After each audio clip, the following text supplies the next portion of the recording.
So thank you all for bearing with us until the final session.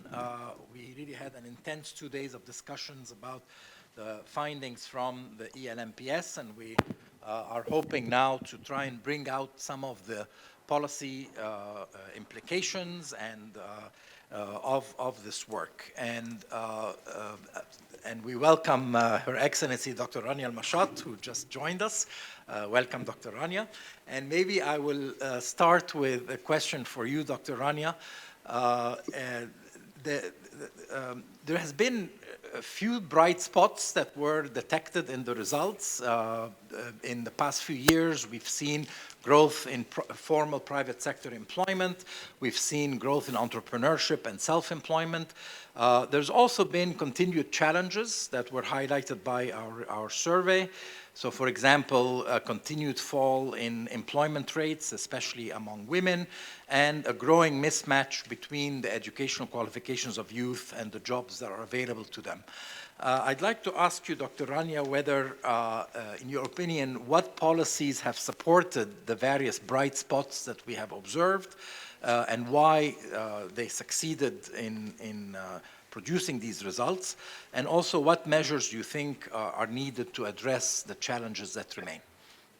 Yeah, thank you so much, Dr. Raghi, and I would have loved to be with you physically, but distances are keeping us apart. But I also want to congratulate you on the 5th year of this survey. And before being a minister in the government, I know your meticulous work on labor markets and employment in Egypt. And I really take this survey seriously. Now, as Minister of Planning, Economic Development and International Cooperation, this survey is going to be used very much as we are moving forward in terms of putting together the plan for the next year, the public investments which are required in different sectors. Also, I put together a framework for the ministry after the merge, and the first pillar is formulating data and evidence-based policies that help us identify development gaps. And development gaps are investment opportunities, and they are investment opportunities particularly for creation of jobs. Let me maybe reflect on the first finding that you mentioned, that you're seeing more employment in the private sector. And if we look a little bit further, you might be seeing that there's particularly in the sectors related to climate action. So on the renewables, on some of the sectors that the government has been trying to push for private sector engagement, these are going to definitely be some of the key sectors where employment has increased. If I take, for instance, the amount of concessional finance that has come to the private sector in the climate-related sectors, renewables, wind, solar, and all the ecosystem around it, that is one element that probably contributes. The second one, which is very important, some private sector companies have invested in vocational training centers that are linked to these sectors. If I take tourism, there's one example. If I take Sweden, that's another example. We see this being repeated.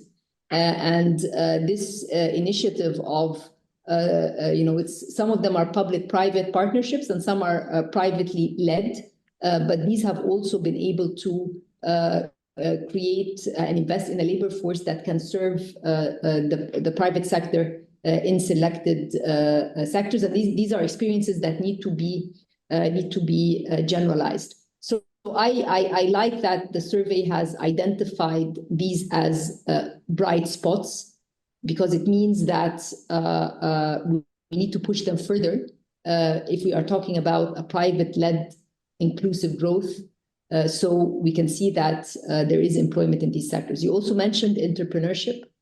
And it is true that Egypt's ecosystem on entrepreneurship is flourishing. Of course, there is competition from the region, given the disparity in financial resources. But the talent pool that exists and the different initiatives that have been taken to try and also promote the entrepreneurship sector, if we can call it a sector, is significant. And we want to do more. And I just want to quote the World Bank's report, The Middle Income Trap, where they say countries cannot move forward from the middle income trap unless innovation and entrepreneurship and technology is deployed. Otherwise, you're going to be stuck.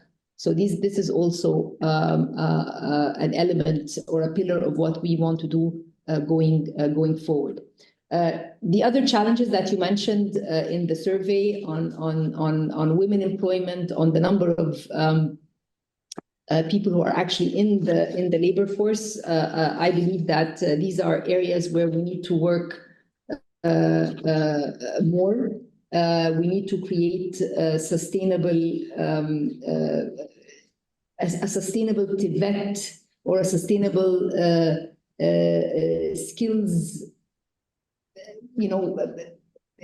modality, so that we are always able to train the labor on or the workers, those who are either with certificates or with diplomas, to be able to join the labor force. We are seeing also, and I say this from looking at the financing that is coming to the private sector. Yesterday, I was in 3 events with 3 signings with one institution, which is the IFC, of close to $8 million in tourism, in micro and small and medium enterprises, and also in creating a sustainability bond. So all of these finances going to the private sector, again, is a sign of confidence in, and it's diverse. It's not just tourism. It's not just financial services. It's not just climate.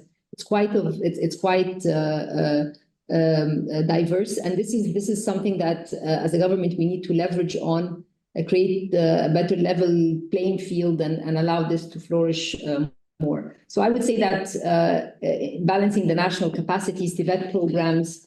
I'm also very keen, and I'll be hopefully meeting you and ERF in trying to see how we can also invest more with respect to data and evidence, so that the more data that we are given, this will also help us shape and put in action the public money that is required, so that the allocation of resources, or the efficient use of resources, is as optimal as possible. Maybe these are just some of the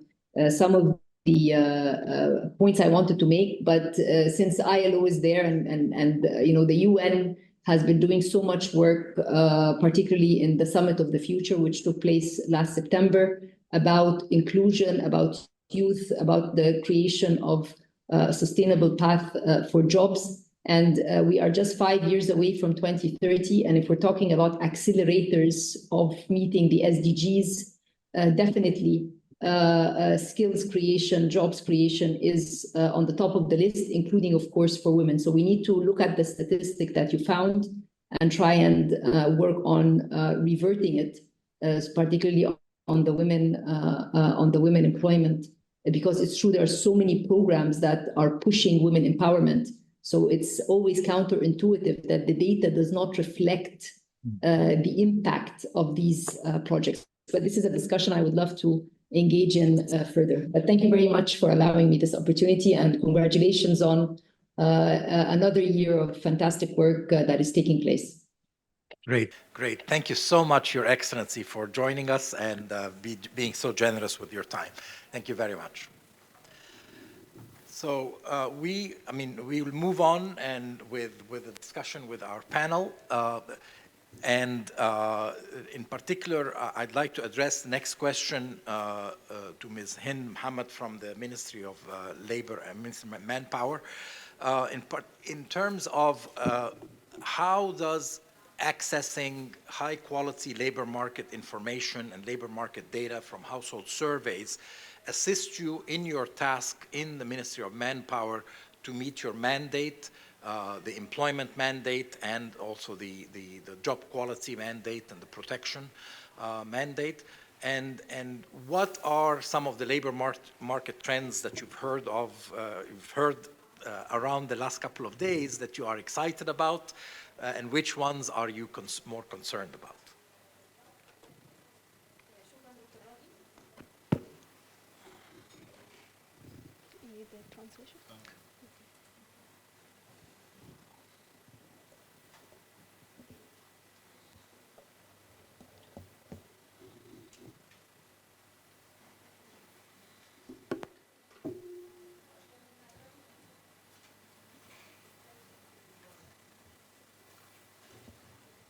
شكرا دكتور راجي، وببارك لحضرتك على المجهود الرائع والنتائج الرائعه اللي احنا شفناها خلال اليومين دول. بالنسبه للمساحات الخاصه، المساحات التتبعيه اللي تم دراستها والخروج بيها هتساعدنا في ايه؟ هتساعد وزاره العمل في ايه؟ هتخليني هعمل تتبع للتغيرات في سوق العمل، زي التحول في انماط التوظيف، التحول في الاجور، فجوات الاجور، الاتجاهات الخاصه بالهجره اللي احنا كنا بنتكلم عليها، في زياده في هجره المؤهلات المتوسطه ونقص في المؤهلات العليا. كان دكتور ابراهيم بيتكلم طب هو ليه اصلا ان المستويات الهجره قلت؟ هل المصريين خلاص عايزين يقعدوا؟ اللي احنا بنشوفه من خلال شغلنا مع المصريين، معظم المصريين شغالين دلوقتي في الخليج. عمليه التوطين قللت كتير من الحاجه للمصريين خصوصا في المؤهلات العليا. كمان المهارات، الجزء الخاص بالمهارات دلوقتي هم بيبحثوا عن مهارات معينه.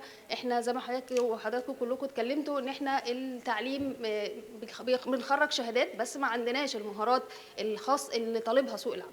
فده جزء من قد يكون ان هو ده جزء من تقليل الهجره. هو راغبين للهجره مش راغبين، لكن الفكره في تقبل سوق العمل الخارجي للمهارات والمؤهلات الخاصه بيه. كمان هتخلينا النتائج هتخلينا نقيم السياسات الخاصه اللي احنا شغالين عليها دلوقتي. هنبتدي لو في سياسات محتاجه تعديلات، محتاجين نعمل سياسات، ننشئ سياسات اخرى. ده برضو احنا هنشتغل عليه بناء على النتائج اللي طلع بيها البحث. بنعرف كمان الفجوات الخاصه بالتوظيف في المراه وذوي الاعاقه والشباب. بنشوف البيانات الخاصه بالمستوى التعليمي ومستويات المهاره زي ما كنا بنتكلم، ايه الفجوه اللي حاصله في النص اللي احنا محتاجين نشتغل عليها، واللي منها هنعمل سياسات التدريب المهني الخاصه بينا. وزي ما دكتور رانيا كانت بتتكلم ان في القطاع الخاص دخل دلوقتي كمان في التدريب المهني، فالسياسات مش هتبقى على مستوى الحكومه بس، هيبقى في شراكه مع القطاع الخاص في موضوع التدريب المهني. هل هيتم اعاده تاهيل الخريجي المدارس والجامعات بنفس تخصصاتهم واضافه المهارات الموجوده في سوق العمل اللي بيحتاجها سوق العمل، او احنا هنعمل تدريب تحويلي لبعض المؤهلات. هو ممكن المؤهل الحالي بتاعه هو ما عندوش ان هو المهارات اللي يشتغل في الوظيفه اللي هو عايز يشتغل، فبنعمل له زي تدريب تحويلي. وده زي ما قلت لحضرتك هيبقى ان هي مراكز التدريب الخاصه بالحكومه، ليس وزاره العمل فقط اللي فيها مراكز تدريب، وزارات كتيره فيها مراكز تدريب مهني. هيبقى ده احنا حاليا كمان عملنا شراكه مع التربيه والتعليم بالفعل لتدريب الشباب او الطلبه بالمدارس التعليم الصناعي والفني داخل مراكز التدريب المهني لوزاره العمل. من ضمن الحاجات كمان احنا بنشوف هل احنا هنعرف نخلق اشكال للحمايه الاجتماعيه الخاصه خاصه في عمل المنصات. احنا دلوقتي بنواجه عمل المنصات، هم بيطلبوا نفسهم ان هم يدخلوا في مظله التامين الاجتماعي ومش عارفين. بيطلب منهم سجل تجاري، بيطلب منهم بطاقه ضريبيه. هو احنا جالنا ناس كتير طب احنا عايزين نتامن علينا، احنا مش عارفين ندخل ده. فده احنا محتاجين برضو نبتدي نشتغل عليه كوزاره عمل برضو تامينات اجتماعيه. من ضمن الحاجات اللي بنواجهها في الصعوبات اللي احنا قابلناها في خاصه التامين الاجتماعي والحمايه، العماله غير المنتظمه كنا عاملين لهم مبادره ان احنا نبتدي نشتغل معاهم على التدريب، على احنا بنشتغل بنخرج لهم شهاده قياس مستوى مهاره من الوزاره، وكنا عاملين بروتوكول تعاون مع التامينات الاجتماعيه والتامين الصحي. للاسف في بعض منهم رفضوا ان هو يدخل تحت مظله التامينات الاجتماعيه، قال لي هتخرجوني بره المنح اللي بياخدها من التضامن الاجتماعي، هتخرجوني بره المنح اللي ممكن اخدها منكم. قلنا لهم احنا ان احنا حضرتك عارف ان احنا العماله غير المنتظمه ليها اكتر من منحه بتاخدها في السنه، وليها منح زواج واصابه عمل وكل الكلام ده داخلين تحت مظله الحمايه الاجتماعيه عندنا في الوزاره. بعض السيدات بترفض ان هي يتامن عليها لان هي بتبقى واخده بتاخد معاش من اهلها، بتاخد معاش لزوجها، فهي بترفض تدخل تحت مظله الحمايه الاجتماعيه. هي بتشترط على صاحب العمل ده، لا انا ما تامنش عليا. فاحنا لما بنروح طب هي مش متامن عليها ليه؟ بيقول هي اللي مش عايزه تامن عليها. فدي بعض الحاجات المعوقات اللي بتقابلنا. الحاجات اللي اثارت اهتمامي في الحقيقه هي كل الموضوعات كانت مهمه. الاكثر الموضوعات اللي هي وفي الاخر كلها ترتبط بموضوع واحد، موضوع الهجره وموضوع التكنولوجيا وعدم توافق التعليم وفرص العمل مع بعض، والمنهجيه الخاصه ببيانات غير متوافقه بين العمل والتعليم، واللي كلها في الاخر هترتبط بالمهارات. احنا بنتكلم هتسافر بره انت محتاج يكون عندك مهارات معينه عشان تتوافق مع سوق العمل الخارجي. هتشتغل في التكنولوجيا، لا دي محتاجه مهارات برضو مختلفه بشكل اعلى. احنا دلوقتي في وزاره العمل بصدد تحديث دليل التصنيف المهني المصري الحالي، شغالين فيه على موجود فيه الوظائف والمهام الخاصه بكل وظيفه. اللي احنا بنعمله دلوقتي ان احنا هنضيف المهارات للدليل التصنيف المهني، بحيث ان هو كل وظيفه معروفه المهارات اللي محتاجها سوق العمل فيها ايه. وسعنا دايره المشاركين في تطوير الدليل.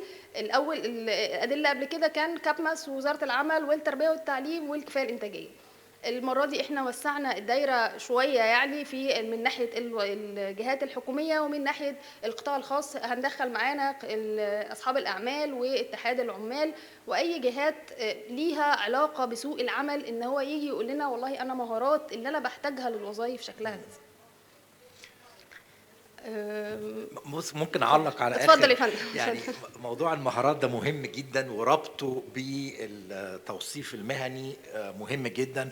يعني احنا كنا حاولنا نعمل شغل على المهارات وعلاقتها بالمهن، وخصوصا ده اللي بيسمح لنا ان احنا مثلا نحدد ايه المهارات الخضراء وايه المهارات اللي محتاجينها في التحول الاخضر. فاستخدمنا التوصيفات اللي عملوها في الولايات المتحدة وفي اوروبا، لكن ما كانش فيه توصيف مصري عشان يحدد المهارات لكل مهنة، وبعدين هل هي مهارات خضراء او غير خضراء. فدي يمكن مبادرة مهمة جدا نعملها لمصر، علشان زي ما سمعنا من سيادة الوزيرة موضوع التحول الأخضر واخد أهمية كبيرة جدا في السياسات المصرية. فيعني احنا ده أكيد ممكن يعني ندعم المبادرة دي، مهمة جدا. فاتفضلي حضرتك لو في نقطة. So let me now move to Dr. Iman Helmi from is representing the World Bank now, if possible. Before you were representing yourself as an ERF affiliate. And you know, Egypt's economy has experienced a large number of economic shocks that you've actually documented very well in your intervention.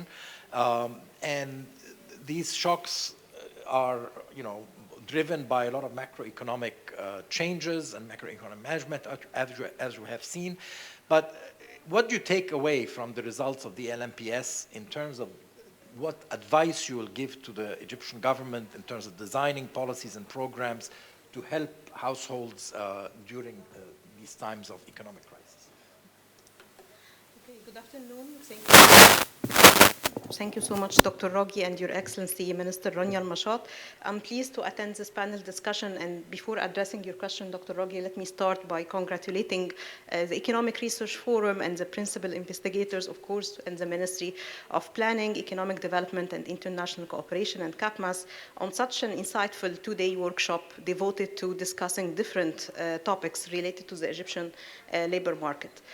Based on the evidence that we have heard and discussed over these 2 days, I think it's clear that we need a multi-sectoral approach to transform the labor market and to move away from large informal jobs to a labor market which is generating good quality jobs and one that is tapping into women labor force potential.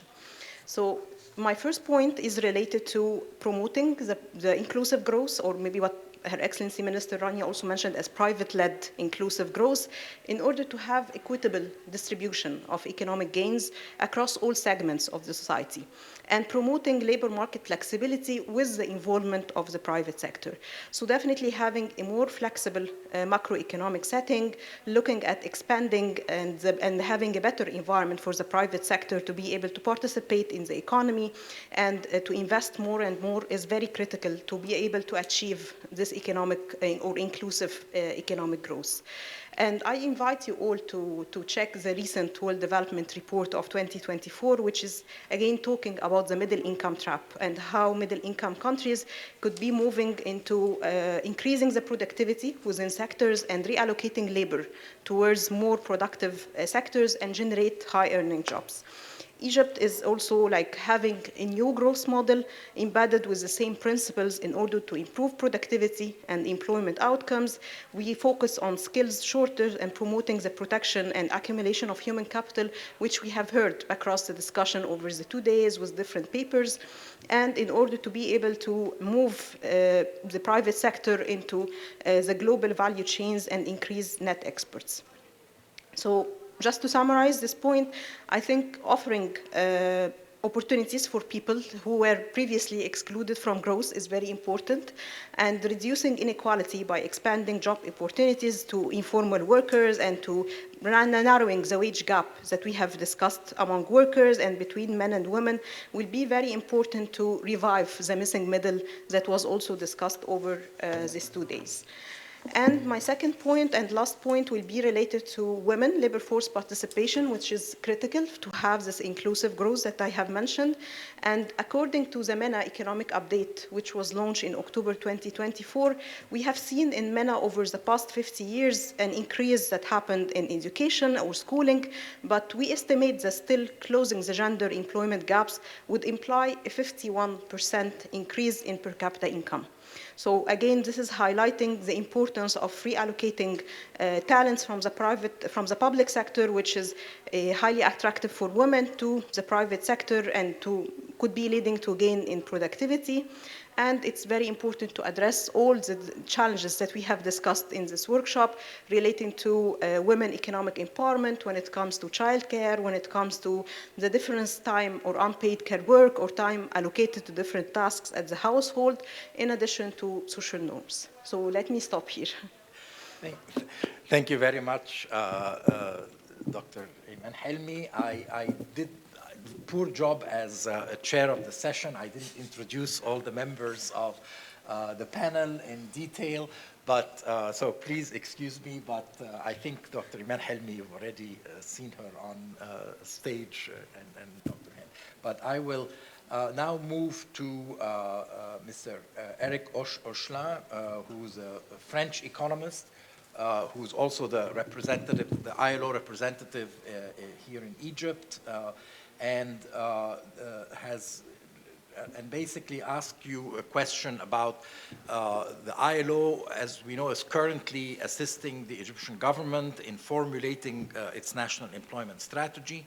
And so what are the implications of the results of the ELMPS and the evidence that's been collected and presented and what you heard over the past 2 days for such an employment strategy? Thank you. And first, thank you for ERF for the excellent work, and of course also to thank Her Excellency for her presence and support even online. It's really appreciated. I have not attended the 2 days, but my colleagues Roland, Shadi, and Valentine yesterday were active during these 2 days, and also I've taken note on the discussion and the very rich discussion we had during these 2 days, and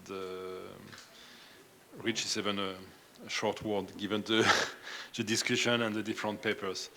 Well, employment problems are quite complex and, of course, multidimensional with different factors that we have seen during these 2 days.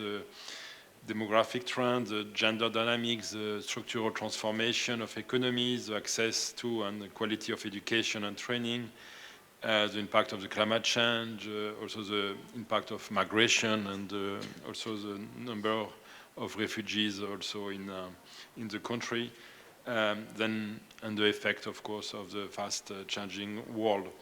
Then the labor force participation and employment rates remain relatively low, comparing to other countries outside even the MENA region, and especially the working age population, and also it's particularly strong for women, as you just mentioned.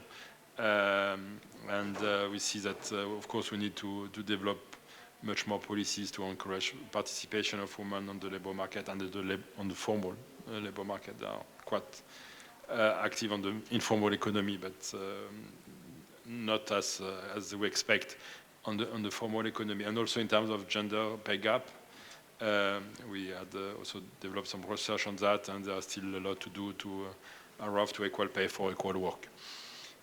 We also notice an increased phenomenon, which is the number of young people in need. Need is not in employment, education, or training. That's also something we should probably correct. And also the fact with the demographic pressure, with an increased number of young people entering the labor market. Then yes, the challenge is to address the right policies. I'm now coming to your specific question about the employment strategy. It's based on the ILO Convention 122 that we hope that the government will ratify soon. We encourage the government to incorporate full and productive employment and to develop economic and social policies. It's also part of the UN approach to the UN Global Accelerator on Jobs and Social Protection for Just Transition, something the Minister also mentioned, and that's coordinated by the ILO at global level, and we hope also that it will be developed here in Egypt. Then since 2023, the government and the ILO is supporting the Ministry of Labor and to develop this national employment strategy in collaboration with all relevant ministries to formulate an integrated policy to influence the content of economic, sectoral, and social policies. And we hope that we will achieve the employment strategy by Labor Day next year. Now we have good lead consultant to finalize the work. But I think it's very important also to link that to, because we are mainly discuss about the supply side, but also to work on the demand side. It means employment strategy is good, but we need also to develop industrial strategy. We need to look on the side of the private sector. And that's I think very important to also for Egypt to develop this approach. In the previous panel, someone mentioned Morocco and the development of automotive industry, but it's linked to a very aggressive, but in a positive term, of industrial policy by Morocco, which has led to a commercial agreement with European countries, and in particular for Morocco, in the case of France, in the development of the automotive industry in Morocco is linked to agreement with the French authorities. But that's part also to see, which cannot only look at the supply side, but we look, of course, on the demand side. And it would be interesting also to involve the private sector as we involve it in the development of the national employment strategy, also to comment this ELMPS, that maybe for the next workshop. But then these 2 days for us have provided a lot of information, and also has stressed a lot of challenges, and including on the definition of the ILO about decent jobs, as it was also mentioned in one discussion. And I would like to finish and about the green jobs, but it's important also what we call green jobs and what we expect from that. And I would like to finish by, because I represent the ILO, on the one aspect is social dialogue. I think it's very important in all our discussion, including on the national employment strategy, and it's what we have done to have the consultation with the representative of workers and employers in the business, that's part of the integrated approach. But thank you for these 2 days. I think we have received a lot of information, but I'm sure that the lead consultant on the employment strategy has noted that. Thank you. Great. Well, I want to move now to Dr. Hanan Nazir, who is a professor of economics in the Department of Economics in the Faculty of Political Science and Economics, Cairo University, but also she holds the position of the head of the Labor Market Policies Unit at the Ministry of Planning, Economic Development. And so, Dr. Hanan, we've been working together on Egypt's labor market issues even before you went to the Ministry of Planning. And I want to ask you again, maybe an aspect of some of the questions that we asked Her Excellency, is to maybe comment a little bit, if you can, on this re-emergence of the missing middle, and to what extent is the policy environment, policy framework contributing to that, but also to speak a little bit about the challenges on issues of gender equality and access to the good jobs on the part of women, and the role of unpaid care work in kind of as a barrier to women entering the labor market. مساء الخير، شكرا دكتور راجي وشكرا جزيلا معالي الوزيرة دكتورة رانيا. خلوني الأول بس معلش لازم طبعا أبدأ إن أنا أشكر فريق عمل ELMPS وفريق عمل الكابمس يعني بذلوا مجهود كبير جدا خلال فترة زمنية مش قليلة عشان نوصل اللي احنا واصلينه النهاردة، وعشان نوصل دورة جديدة من ELMPS اللي دايما احنا قبل ما نكون يعني بنشتغل في، مش هقول في صنع القرار، انا مش بسمي نفسي من الناس اللي بتشتغل في صنع القرار، انا في الاصل اكاديميا وبشتغل على الريسيرش وعارفه قيمه مسح زي مسح ELMPS. فيعني اصرار ERF والكابمس والحقيقه كمان اعتقد اللي احنا حسيناه من دعم الحكومه والشراكه مع وزاره التخطيط والتنميه الاقتصاديه والتعاون الدولي في المسح الاخير يعني بيؤكد على اهميه المسح واهميه البيانات اللي بتبقى موجوده في المسح. يعني خليني ابدا من السؤال الثاني بتاع حضرتك الاول الخاص ب مش هنقول التمكين الاقتصادي ولكن women in the workplace او شأن المرأة المصرية في سوق العمل. مش هنزيد ونكرر كل الكلام اللي احنا سمعناه واللي تفضلت. طبعا هبدا من حيث انتهت معالي الوزيره وايضا دكتوره ايمان فيما يخص اهميه تحقيق المساواه في سوق العمل بما يخص النساء. تقارير كتيره سواء دوليه سواء اقليميه سواء حتى على الناشونال ليفل بتؤكد اهميه هذا التمكين الاقتصادي للمراه. الحقيقه المشكله اللي دايما اللي عندنا اللي بنشوفها واللي اكد عليها مسح ELMPS الاخير ان وضع المراه المصريه وضع عليه a very big question mark. وضع يعني في احسن الفروض ممكن نقول ان هو ما بيتحسنش، يعني لم يكن بيسوء في العديد من الجوانب. فالحقيقه الغريب في الامر ان احنا اوريدي عندنا عدد كبير جدا من الدراسات من الابحاث اللي تناولت هذه المشكله للمراه المصريه واللي قدمت عدد كبير جدا من الريكومنديشنز عشان نحاول ان احنا نحل اجزاء من هذه المشكله. وعلى الرغم من ذلك بنلاقي ان المشكله ما زالت قائمه معانا. يمكن اول حاجه هنتكلم عليها هي فكره الجهود اللي موجوده بالفعل، والجهود عديده. كل تقريبا الفاعلين في هذا المجال ليهم جهود بيحاولوا يعملوها عشان نحل هذه المشكله او نحل ولو حتى جزئيا، ولكن دايما المشكله بتبقى ان مفيش ترابط وتنسيق بين هذه الجهود. يعني بنلاقي ان مثلا على مستوى الحكومه عندنا وثيقتين مهمين جدا بيؤكدوا على اهميه تحقيق المساواه والتمكين الاقتصادي للمراه في سوق العمل المصري. عندنا رؤيه مصر 2030 وعندنا الاستراتيجيه القوميه لتمكين المراه المصريه اللي تم اطلاقها في 2017. وعلى الرغم من ذلك بنلاقي ان ما قدرناش من خلال حاجه زي الاستراتيجيه اللي كان من المفترض ان هي تبقى الاوفر ارش اللي بيجمع الجهود كلها، ان احنا نتلافى مشكله عدم التنسيق وعدم وجود تشابك بين الجهود المختلفه. فانا اعتقد دي يمكن حاجه من الحاجات الاساسيه اللي لازم نبدا منها. الحاجه الثانيه هي البيانات. طبعا هو في طفره عظيمه في البيانات، وزي ما معالي الوزيره تفضلت وقالت ان في اهتمام كبير جدا بالبوليسي ايفيدنس بيزد بوليسيز في مصر. بحث زي ELMPS يمكن كمان ميزته ان هو بحث تتبعي، وبالتالي هو مش بس بيساعدنا في ان احنا نعرف سناب شوت او الوضع الحالي ونحط ايدنا على المشكله، ولكن كمان هو بيساعدنا ان احنا نعرف طيب الجهود السابقه نقدر نعمل لها متابعه ونقدر نعمل لها ايفالويشن، وده بيبقى مهم جدا لينا. يمكن من البيانات اللي لسه ما زالت فيها فجوه فيما يخص المراه بالذات هي البيانات الخاصه باقتصاديات الرعايه. وده يمكن عشان كده مثلا في اتمت ان احنا نحاول ان احنا نعمل مين ستريمينج للجندر في السام او في المصفوفه القوميه او مصفوفه الحسابات الاجتماعيه او القوميه في مصر.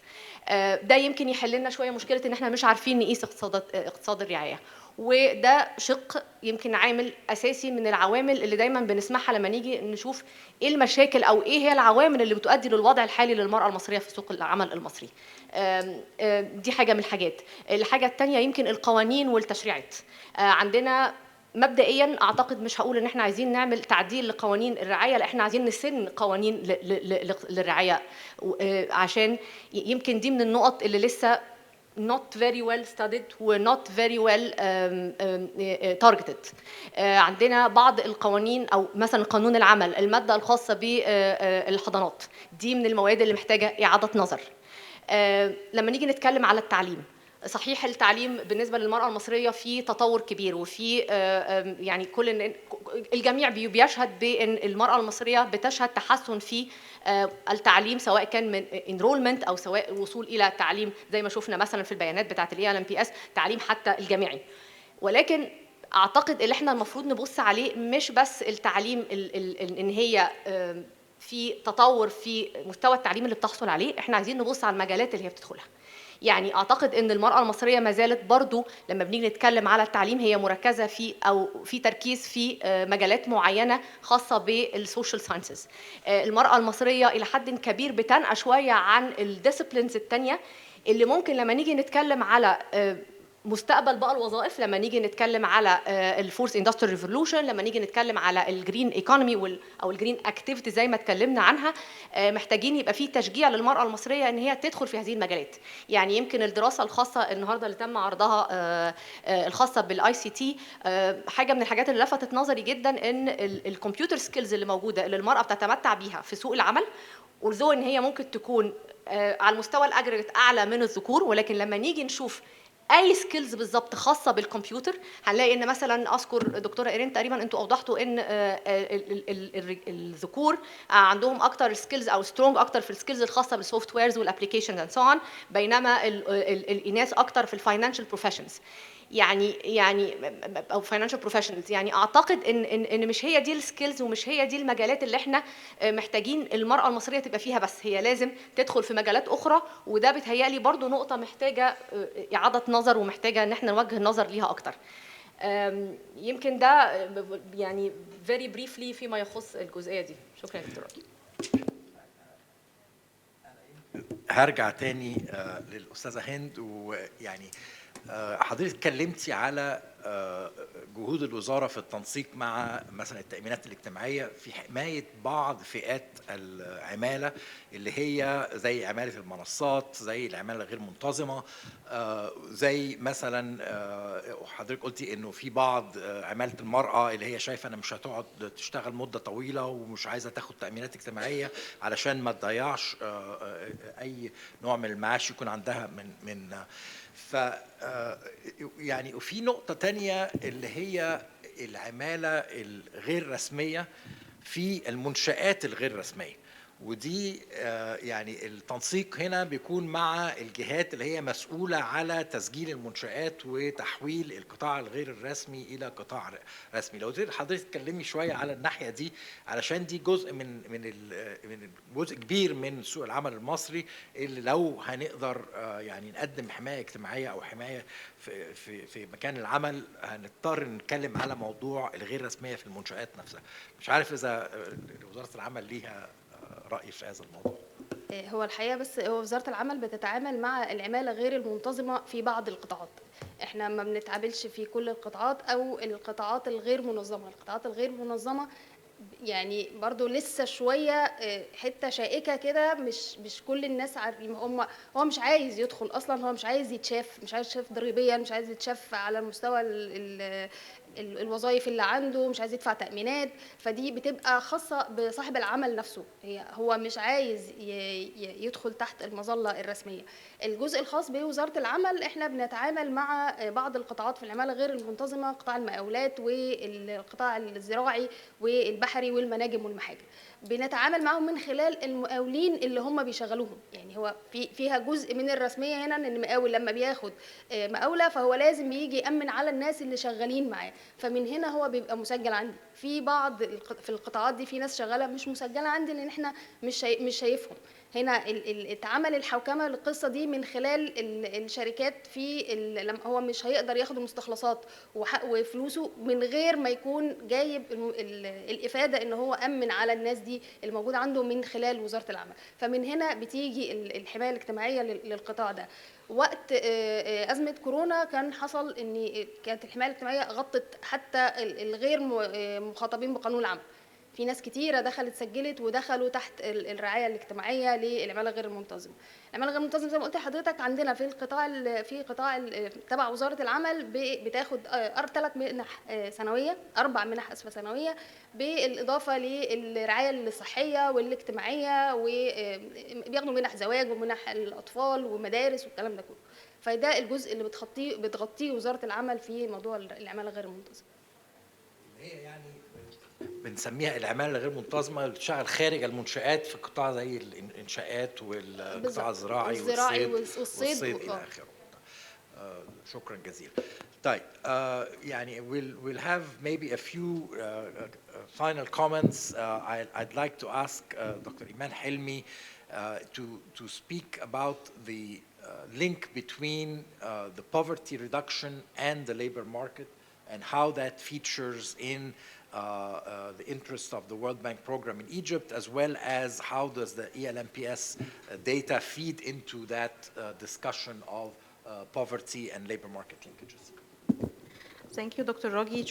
Just building on the last point made by Dr. Hanan regarding leveraging data to inform the design of social policies, and I think this is like a major contribution of ELMPS. Just leveraging ELMPS data to inform the design of evidence-based policy reduction programs is very important. Data availability, comparability, and quality. So having panel data for a long time, this is a key condition in order to be able to provide rigorous evidence and to inform the design of policies. The identification of vulnerable groups, I see this is another point that is really informing the design of poverty reduction programs, because we identified certain groups like women, workers in informal sectors, low-income households who were affected differently by economic shocks, and it's critical to be aware of these groups in order to be able to target certain social interventions by geographical location or by vulnerability of groups. We are very honored also to have collaboration with the Ministry of Planning, Economic Development and International Cooperation and CAPMAS on strengthening the national statistical systems and providing more and more rigorous evidence for policymakers, because we think that having poverty is not about monetary measures, but also looking at the labor market issues, and being able to measure multidimensional poverty is very critical to inform, again, the design of poverty reduction programs. The second point that I have to make also is related to how ELMPS is showing the large multidimensional gaps in human capital has contributed to vulnerability of shocks. So I guess the discussions that we had this morning on expanding social programs and shock responsive also social programs to enable the poor to benefit more from the positive economic growth that Egypt is achieving through a better functioning labor market is very important. We highlighted how to improve the productive capacity of the poor, and the World Bank is already working with different ministries in the government in having certain projects related to the inclusive and productive capacity of the poor and economic inclusion, which is very important in order to have the maximum impact on poverty reduction and to be able to create more economic opportunities while ensuring that the poor are able to take advantage of these opportunities by working on their skills, their education, and all the interesting topics that we have discussed over the past 2 days. The third point is related to the segmentation that we have also discussed for ELMPS that's happening in the labor market when it comes to public and private sector, when it comes to firm type, geographical location, formal and informal parts of the economy. I guess this is also very important to be taken into consideration while designing the social programs in general and the poverty reduction programs. And I would like to end by highlighting again the importance of creating job-rich growth in order to generate employment opportunities and to benefit poor households. Thank you. Great, thank you. So I'm going to end with a question to Mr. Eric Ochelin about what sort of questions remained unanswered. What should be, this is a really easy question at the very end. What should we be further researching using this very rich data and maybe future waves of the ELMPS as well? Thank you. You keep the last question for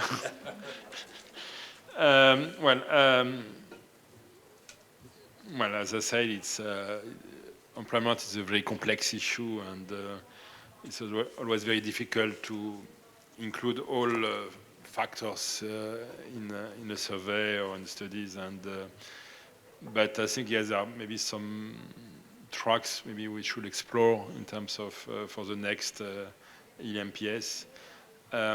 First, there is maybe because as ILO, we work with Ministry of Planning and International Cooperation. We work with Ministry of Social Solidarity, with Ministry of Labor on a lot of different programs to support and to encourage people, and in particular women and young people, to enter labor market. We work also on the issue of entrepreneurship to develop also businesses.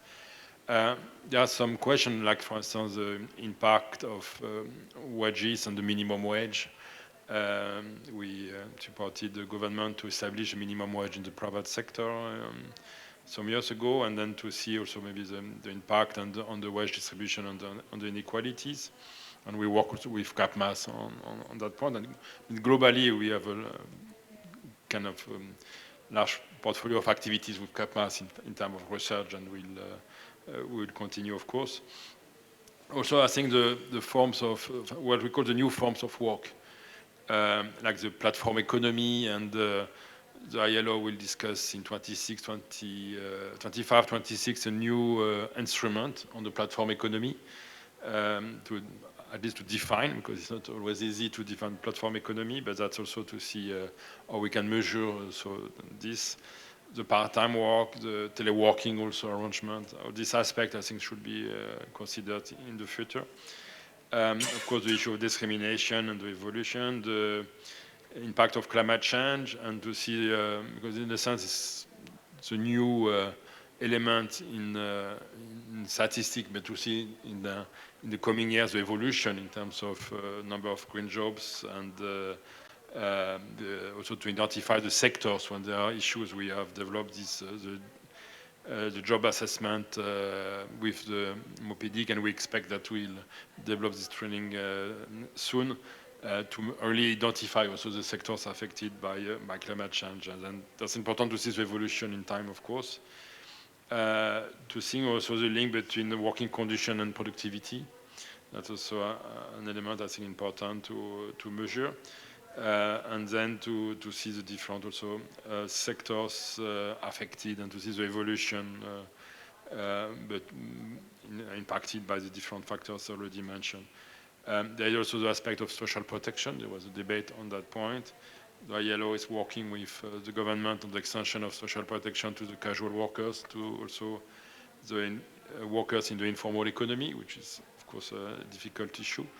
To see how we can provide social insurance to this group of people. And we work also with MENA also closely on the strategy for the to move from the informality to the formal. It's also a challenge, but also we can include this aspect in future ELMPS is of course a challenge. And I will conclude by the issue of migration. I forgot to greet Dr. Ibrahim Awad, who is former ILO director in Egypt, and of course, still yellow for me and for him. But I think also that's an important impact to measure also in the coming years the issue of migration, because Egypt is, as we all know, it's a destination, transition, and origin country for migration. That's important also to be able to measure this impact. And my final word, again, is to really to thank ERF and your team for all the excellent work you have done for this. And we have now also a very strong cooperation, ILO and ERF, and I'm very pleased that we have supported you in this exercise. Well, this, I think, brings us to the end of this policy roundtable.